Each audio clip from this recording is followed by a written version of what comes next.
We have seen that an automata is an abstract representation of a computing machine or a mathematical model to perform some computation. There are different classes of automata. Finite automata is the simplest class of automata which accept the simplest class of languages called regular languages. Now let's see what is finite automata, how it is different from the other classes of automata. We know that an automata is basically a state machine which consists of states and state transitions. For finite automata, these states are its memory. It doesn't make use of any additional memory. If the automata makes use of some additional memory, then it is no longer a finite automata. If it makes use of some additional memory such as stack, then it is a push-down automata. If it makes use of some additional memory such as infinite tape, then it is a Turing machine. So for finite automata, the states are its memory. And for any automata, the set of states is finite. So for finite automata also, the set of states is finite. Hence, for finite automata, the memory is finite. So we can say finite automata is the automata with finite memory. Now, how do these states act as its memory? Let's consider the example of this automata for the language set of all strings of length 2. Let's see whether it is a finite automata or not. In the very beginning, an automata will be in an initial state. Here the initial state is Q0. Now we will give some string to it. Let the string W be BA. Now automata will take the input symbols from the string one by one and make the transition. So first it take the first symbol B. If the symbol is A or B, automata will move to another state Q1. Now the state Q1 remembers that now the string length is 1.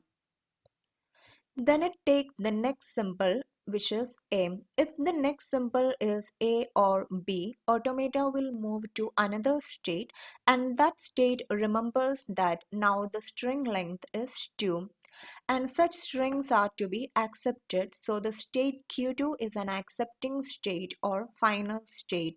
So here the state Q0 remembers that the string length is 0. The state Q1 remembers that the string length is 1. The state Q2 remembers that the string length is 2. After reading this entire string, automata ended up in the state remembering that the string length is 2, so such strings will be accepted.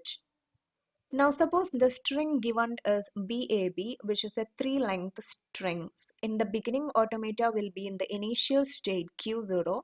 For symbol B, it make transition to Q1. For symbol A, it make transition to Q2.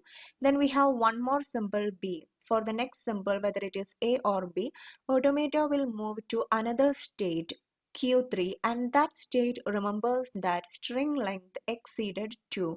The strings of length greater than 2 will be rejected.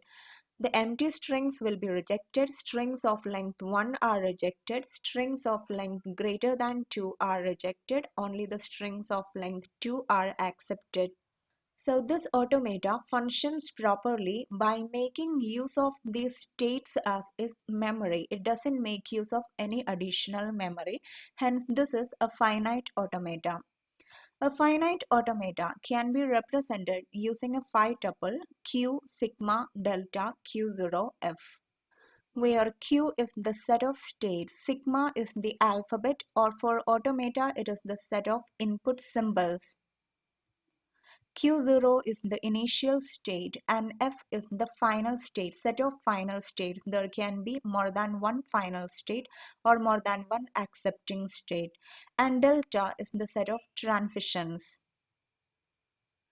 From a particular state, what the automata should do next, it is decided by the set of transition. So in this example, Q equal the set Q0, Q1, Q2 and Q3.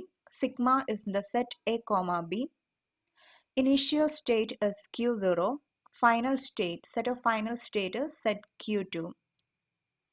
And delta or the transitions are different for different kinds of finite automata. It means finite automata can be classified into different classes. There are finite automata without output. There are finite automata with output. Finite automata without output and with output are of different types. Finite automata without output can be a deterministic finite automata, a non-deterministic finite automata or NFA, or can be epsilon NFA. And finite automata with output is of two types, Muri machine and Mealy machine. So automata is a mathematical model to perform some kind of computation which consists of states and state transition. Finite automata is the automata for which the finite set of states acting as its memory, and they are of different types. So next we should discuss about each kind of finite automata one by one. First of all, we should discuss about the deterministic finite automata or DFA.